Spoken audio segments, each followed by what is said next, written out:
Hogi dan Idan telah meninggal. Menurut catatan Balai Besar Taman Nasional Bromo Tengger Semeru, Sohogi dan temannya yang bernama Idan adalah korban pendaki gunung pertama yang meninggal di Gunung Semeru.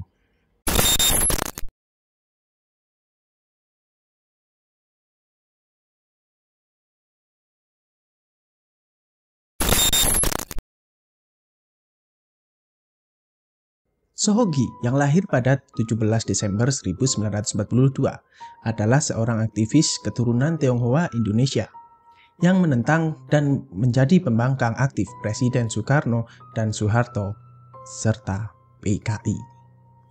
Ia merupakan mahasiswa Fakultas Sejarah Universitas Indonesia serta merupakan anggota mahasiswa pencinta alam atau Mapala UI pada tahun 1962 hingga 1969. Setelah menyelesaikan studi di universitas, ia menjadi dosen di alma maternya sampai kematiannya. Ia kerap melontarkan ide-ide kritis saat masa pergolakan politik di tahun 1966. Sosoknya yang cukup berani kerap kali tak segan menyebut nama seseorang maupun pelaku yang terlibat pada masalah-masalah aktual di zamannya. Namun, pada tanggal 16 Desember 1969, ada berita duka bahwa Sohogi yang merupakan aktivis di Indonesia ini berpulang. Beberapa jam sebelum ulang tahunnya yang ke-27 di puncak Mahameru, Gunung Semeru.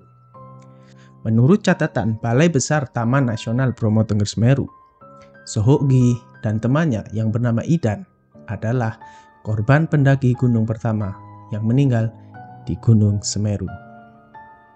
So, bagaimana cerita selengkapnya? Tonton video ini sampai habis. Tanpa berlama-lama, let's go start it.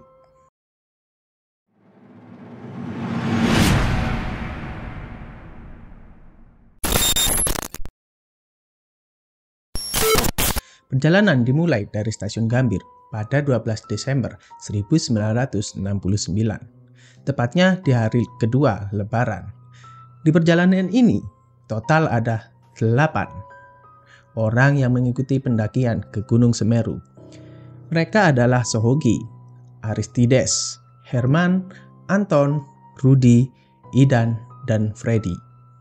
Rombongan berangkat dari stasiun Gambir pukul 7 ke stasiun Gubeng, Surabaya. Pimpinan pendakian tersebut dipercayakan kepada Herman yang pernah melakukan penelitian di kalangan masyarakat Dani Timur, Lembah Baliem di Pegunungan Tengah, Papua. 2 peserta termuda adalah Idan yang saat itu berusia 19 tahun, dia tercatat sebagai mahasiswa Universitas Tarumanegara, sementara Freddy masih berusia 17 tahun. Rombongan tersebut pergi ke Surabaya dengan menumpang kereta api gerbong barang dan menempuh perjalanan lebih dari 20 jam. Di pendakian tersebut, pendakian Gunung Semeru, mereka membawa buku kecil tentang panduan pendaki Gunung Semeru yang berjudul Guides for Bergtochten op Java. Jika diartikan, yaitu panduan tur gunung di Jawa, karangan Dr. Estén pada tahun 1930. Tak hanya itu, mereka juga membawa buku tambahan Bergenwald, jika diartikan menjadi pegunungan kemewahan karangan C.W. Wormster, terbitan Bandung tahun 1927. Dengan mengikuti catatan buku Belanda tersebut, rombongan mereka pergi ke Kecamatan Tumpang, Kabupaten Malang, dan mendatangi Desa Kunci, atau desa terakhir yang bisa dilalui mobil pada saat itu.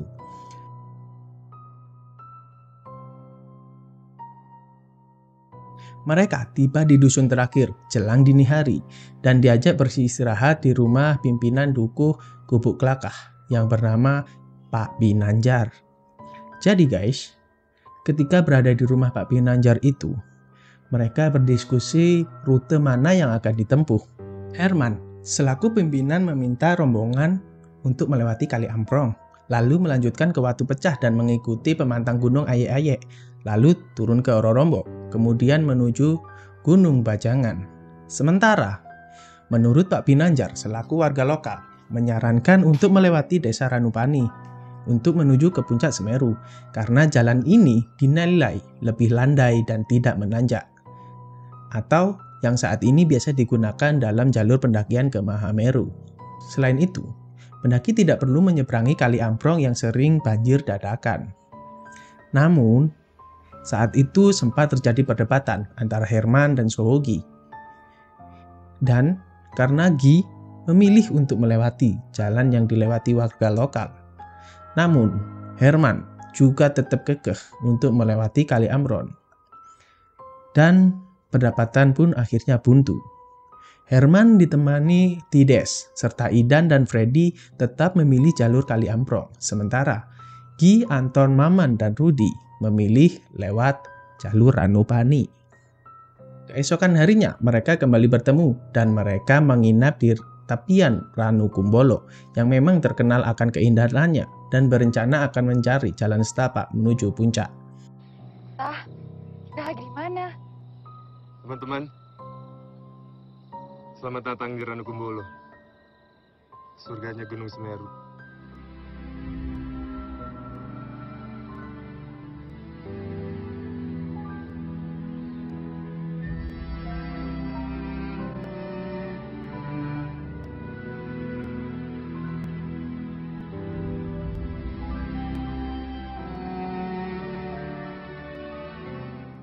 Diceritakan, rombongan tersebut juga bertemu dengan seekor macan tutul dewasa. Tak hanya itu, saat melakukan survei lokasi, Hogi berhasil menemukan lorong di tengah semak belukar yang ternyata pintu masuk rintisan ke hutan atas menuju puncak Semeru. Dan malam itu pun mereka kembali memutuskan untuk menginap lagi di tepian Ranukumbolo. Di malam kedua yang cerah itu, atau tepatnya tanggal 15 Desember 1969, Hogi mengungkapkan keinginannya untuk merayakan ulang tahun ke-27 di puncak Semeru. Gua akan ulang tahun pada tanggal 17 Desember, artinya hari Rabu yang jatuh lusa esok. Besok kan Selasa, tanggal 16 Desember. Gimana ya? Seharusnya gua mau berulang tahun di tanah tertinggi Pulau Jawa. Ujar Gi, diceritakan ulang oleh Rudi. Pada Selasa 16 Desember 1969, pagi setengah gelap, mereka berkemas untuk menuju puncak Gunung Semeru dengan membawa perlengkapan yang dibutuhkan. Diceritakan, Sohogi mengenakan sepatu boot baru bawaan dari Amerika Serikat saat ia studi di tahun 1968. Ia juga mengenakan kaos polo kuning Universitas Indonesia. Dalam ranselnya berisi punco, jaket, dan makanan tim. Pada Selasa siang, setelah perjalanan yang cukup lama dan cukup jauh melewati Ororombo, Cemoro Kandang, Jambangan, mereka berhenti di pelataran kaki Gunung Kelopo untuk orientasi jalan masuk ke Arcopodo atau sekarang biasa dikenal dengan shelter Kalimati. Sebagian mencari air bersih di sumber mani.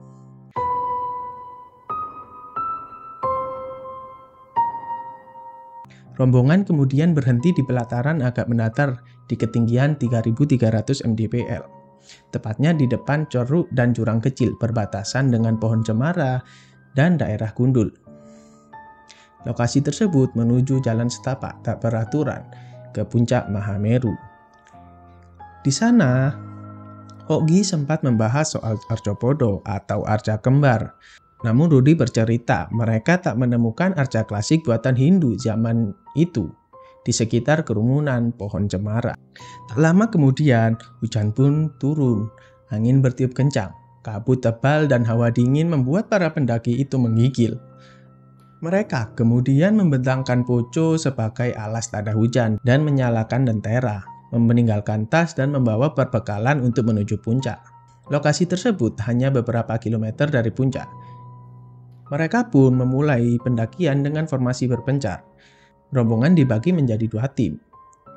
Kelompok Tides, Hogi, Rudi, Maman, Anton, dan Freddy. Sedangkan Herman bersama Idan. Pada summit attack, cuaca buruk yang penuh dengan hujan dan gerimis campur kabut menghampiri. Tak hanya itu, ada semburan gas yang menyemprotkan debu dan material vulkanik ke langit.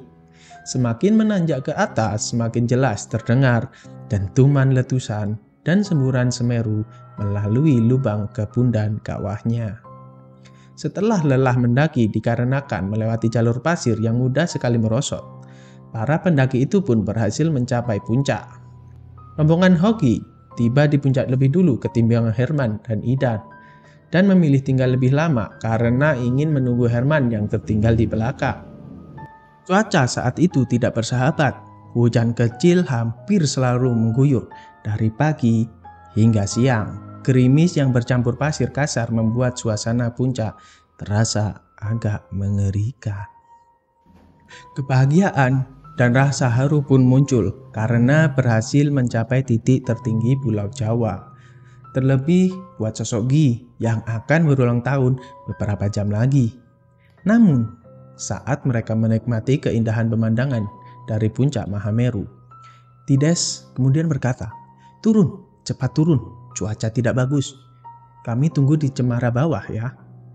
Seusai berdoa sejenak dan menyaksikan letupan kawah Congkring Saloko di puncak Mahameru, serta semburan asap hitam yang menghembus membentuk tiang awan, mereka bergegas turun. Rudi mengaku berjalan bersama Maman dan mereka menutup hidung dengan telapak tangan kosong berusaha mencegah sengatan bau belerang. Mereka menuju ke arah Arcopodo yang ditandai dengan puncu serta lentera besar yang dinyalakan. Ia bercerita saat itu terdengar suara ledakan dari kepundan kawah dan diikuti desis panjang lesatan semburan material vulkanik. Tak lama semburan keras gas campur berbatuan, membentuk cendawan, berkepul-kepul memekar dan membesar sambil merontokkan hujan pasir bebatuan di dataran miring itu. Rudi bercerita saat Gi yang berjalan dengan Tides memilih istirahat sendirian di tepi lereng jelang puncak Semeru. Menurut Rudi, Gi duduk termenung dengan gaya khasnya, yakni duduk dengan lutut ke dada dan tangan menopang dagu. Kepada Rudi, Gi menitipkan batu dari Semeru untuk dibawa pulang. "Nih, gue titip batu ya, ambil dan bawa pulang batu Semeru. Batu dari tanah tertinggi di Jawa. Simpan," kata Gi kepada Rudi. Beberapa menit kemudian, Anton juga bertemu dengan Gi di lokasi yang sama dan posisi yang sama. Pada Anton, Gi menitipkan sejumput daun cemara yang dipetiknya di kemah darurat. Saat itu, Hoki dan Idan sedang duduk, sedangkan Herman tetap berdiri, tidak ikut duduk. Pada saat inilah tragedi menghirup gas beracun yang masanya lebih berat daripada oksigen. Sementara berdua sudah lemas sebelum mengetahui bahwa kawah Congkring Saloko di puncak Gunung Semeru menyemburkan gas beracun yang tidak terlihat dan tidak berbau. "Tahu-tahu dia nggak ngomong, menggelepar," ujar Herman. Herman buru-buru mengecek denyut nadi Hoki. Namun malam, pemuda yang dikenal lantang mengkritik pemerintahan Orde Baru itu sudah wafat.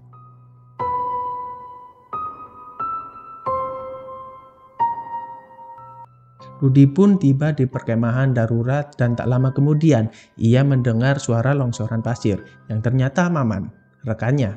Bersama Tides, Rudi membantu Maman dan menunggu rombongan lain. Tiba-tiba, Freddy, anggota termuda, datang dan beri teriak jika Idan dan Hogi kecelakaan. Tides yang paling senior meminta Freddy untuk kembali ke atas dengan membawa senter. Beberapa puluh menit kemudian, Freddy dan Herman meluncur dari atas. Herman pun mengatakan bahwa Hogi dan Idan telah meninggal. Mereka berdua sempat kejang sebelum menghembuskan nafas terakhir. Malam itu, mereka berenam menginap di tenda darurat. Keesokan harinya, Herman dan Freddy kembali ke lokasi Hoki dan Idan untuk memastikan kondisi kedua rekannya. Sohogi dan Idan meninggal dunia sejak Selasa sore, tanggal 16 Desember 1969. Menurut Herman yang ada di lokasi, saat itu Hogi yang terserang kejang pertama. Herman berusaha membantu namun tak berhasil. Idan pun mengalami hal yang sama. Ia kejang mirip dengan Sohogi sebelum meninggal dunia. Di pendakian pagi itu, Herman dan Freddy meletakkan jenazah Sohogi dan Idan berdampingan. Menurutnya, jenazah kedua sahabatnya seperti orang tertidur pulas. Kedua tangannya disilangkan ke dada seperti orang lagi berdoa. Muka Hogi dan Idan ditutupi sapu tangan dan kain yang ujungnya ditinggi bagu, semata-mata supaya tidak terkena langsung sorot matahari atau tumpahan debu pasir maupun air hujan dan embun. Mereka berenam turun dan langsung menuju pos Ranupani untuk melapor. Akhirnya tubuh Hogi dan Idan tetap di puncak Semeru di hari ulang tahunnya yang ke-27. Jasad Sohogi berdampingan dengan Idam Lubis di tanah tertinggi Pulau Jawa hampir selama 1 minggu. Pasalnya, pada Senin 22 Desember 1969, rombongan menjemput jenazah Sohogi dan Idan di puncak Semeru. Saat ditemukan, jenazah keduanya masih bagus dan tak ada bekas gangguan apapun. Dengan balutan kain tebal, jenazah mereka berdua dievakuasi ke bawah secara bergantian karena harus melewati medan yang berat. Herman ikut dalam rombongan tersebut pada Selasa 23 Desember 1969. Rombongan tiba di Ranupani dan Selasa pagi, jenazah keduanya sampai di Gubuk Klakah dan dibawa ke Jakarta untuk disemayamkan. Pada 24 Desember 1969, jenazah keduanya tiba di rumah masing-masing. Kemudian disemayamkan di Fakultas Sastra Universitas Indonesia. Usai penghormatan terakhir, Hogi dan Idan dimakamkan di TPU Menteng Pulau, Jakarta. Namun, setahun kemudian jasad Hogi dipindah ke TPU Tanah Abang karena ibunya sering dipalak preman. Pada tahun 1975, sebagian lahan makam dibangun kantor wali kota Jakarta Pusat, sehingga keluarga memutuskan untuk mengkremasi jasad Hogi. Abunya tersebar di tempat favoritnya, yaitu Lembah Mandalawangi, Gunung Gede Pangrango, Jawa Barat. So guys, jadi gitu cerita lengkap atas tragedi seorang aktivis dan anggota Mapala UI. Hogi dan Idan meninggal karena keracunan gas di puncak Mahameru.